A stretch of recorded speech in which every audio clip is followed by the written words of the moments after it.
저희가 다지면 파괴된다는 말을 들어본 적은 있어요. 예를 들어서 사과를 통째로 먹는 것보다 갈아 먹거나 다져 먹으면 비타민C가 파괴된다는 얘기를 해요. 그럼 다진다든가 자른다는 얘기는 뭐냐면요. 식품의 표면적이 많아져서 공기, 즉 공기 속에 산소와 만날 확률이 높아진다는 거예요. 그래서 산소와 만나면은 파괴되는 영양소들은 다지거나 잘게 자르면은 파괴되는데요. 지금 고기 속에 비타민C라든가 비타민 함량은 많지 않고요.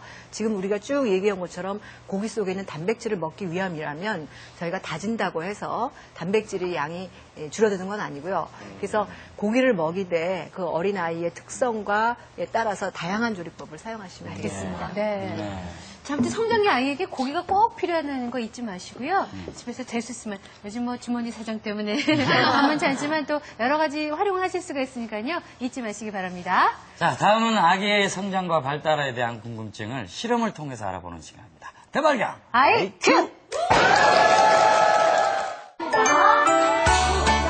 초등학교 2학년 교실. 한창 수업이 진행 중이다. 한번 누가 말해볼까? 나중에 나오게 해봐요. 선생님의 말이 끝나기가 무섭게 주저없이 일어나 발표를 시작하는 아이. 이 아이는 수업 시간 내내 기회가 주어질 때마다 매번 일어나 적극적으로 발표를 하는 모습을 보였다. 반면 친구가 발표하는 동안 자신이 어떻게 발표를 할 것인가를 공책에 꼼꼼히 적으면서 계획을 짜는 아이도 찾아볼 수 있었다. 일어서서 발표합니다, 친구가. 이까지는 좀 올드보이네. 장난기가 가득한 이 아이는 발표를 하면서 말뿐만 아니라 재미있는 행동까지 해 친구들 모두의 시선을 사로잡았다. 하나 달라고. 사탕을 친구들에게 나눠주는 아이도 있었다. 항상 친구에게 양보하고 부탁을 거절하지 못하는 아이. 이처럼 아이들의 행동은 성격에 따라 다르게 나타난다. 아이들의 성격은 크게 4가지. 즉 어떤 일이든 적극적으로 나서는 주도형 성격을 가진 아이. 매사에 신중하고 꼼꼼하게 계획을 세우는 신중형 성격을 가진 아이. 남 앞에 나서기를 좋아하고 늘 친구들에게 인기가 많은 사교형 성격을 가진 아이. 항상 양보하고 남을 배려하는 안정형 성격을 가진 아이로 나뉘어진다. 이처럼 아이들의 각기 다른 성격은 현재는 물론 미래까지 결정할 수 있는 중요한 기초가 된다.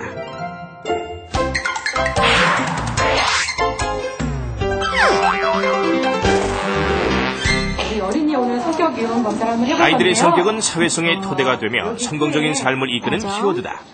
제작진은 아이들이 성격에 따라 행동의 차이가 어떤지를 알아보기로 하고 우선 간단한 성격 검사를 했다. 검사 결과 정훈이는 주도형, 인재는 신중형, 은주는 사교형, 재호리는 안정형으로 나타났다. 이런 아이들의 성격이 실제 행동에서는 어떻게 나타날까? 아이들의 성격은 특히 문제 해결 과정에서 두드러진다고 한다. 특정한 문제에 부딪혔을 때 아이들은 성격에 따라 해결 방법이 다르다고 하는데 제작진은 이를 알아보기 위해 과제를 제시했다. 첫 번째 과제, 아이들이 익숙하지 않은 곳에서 제작진이 제시한 위치를 어떻게 찾아올까? 그래서 우리는 아기 사자를 찾는 거야, 이제부터. 알겠지? 아버졌어. 여기 있다. 과제가 떨어지자마자 주도형의 아이가 앞장서 안내판을 찾아갔다. 다른 아이들보다 적극성을 띠며 친구들을 인솔해 빠른 걸음으로 아기 사자를 찾아가는 주도형 아이. 야, 여기로 사람 들어가는 것 같아. 반면 신중형 아이는 돌다리도 두들겨보고 가듯 이곳저곳을 꼼꼼히 관찰하며 다른 친구들에게 자기가 세심히 관찰 후 얻은 정보를 제시하기도 했다. 이쪽이야? 이쪽이야. 이쪽. 사교형의 아이는 지나가는 낯선 사람에게 스스럼없이 다가가 길을 물어보면서 문제를 해결하려고 했다. 그 지도 주세요. 야, 이 우정은 여기 아니야? 모처럼 저 길이 아닐까 하며 의견을 내보는 안정형 아이.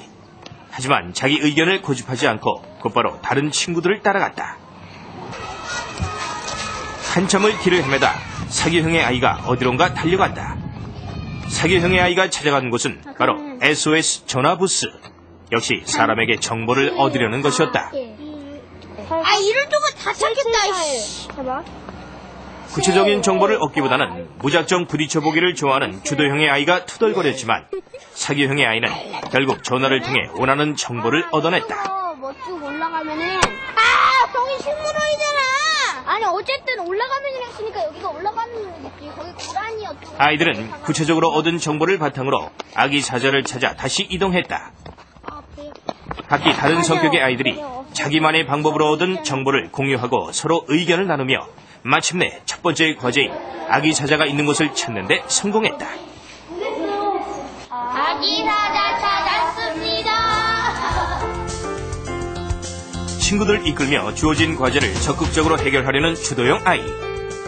언제 어디서나 세심한 관찰을 하는 신중형 아이. 늘 사람 속에서 정보를 얻는 사교형 아이. 친구의 의견에 항상 따라주는 안정형 아이. 모두 문제 해결 과정에서 자신만의 고유한 성격을 발휘하는 것을 확인할 수 있었다. 짧으면 하루. 제작진은 아이들의 성격을 쉽고 간단하지만 명확하게 알 수 있는 또 다른 과제인 여행 계획표 짜기를 해봤다. 아이들이 자신만의 생각과 아이디어로 여행 계획을 세울 때 성격은 확연히 드러난다고 했다. 아무런 제한을 두지 않고 각자 자기가 생각하는 여행 계획표를 짜게 했을 때 성격의 차이는 어떻게 날까? 누구랑 세영이 언니랑 서연이랑 같이 있어. 어떻게 사교형의 아이는 분위기를 여행에서도 찾아서 친구를 빼놓지 않고 친구와 함께하는 계획을 짰다. 아파트가 구부러지면 반면 신중형의 아이는 우연히 책에서 봤던 무너져가는 빌딩을 비행기를 타고 찾아갈 구체적인 계획을 세우는 것은 물론 무너져가는 빌딩을 지지할 방법까지 생각해내는 치밀함을 보였다. 그렇구나. 야, 너가 그 아파트를 이렇게 옆으로 된 아파트를 보면서 불안했구나. 그쵸? 재원이 캠프 가는 거는 싫어요? 왜?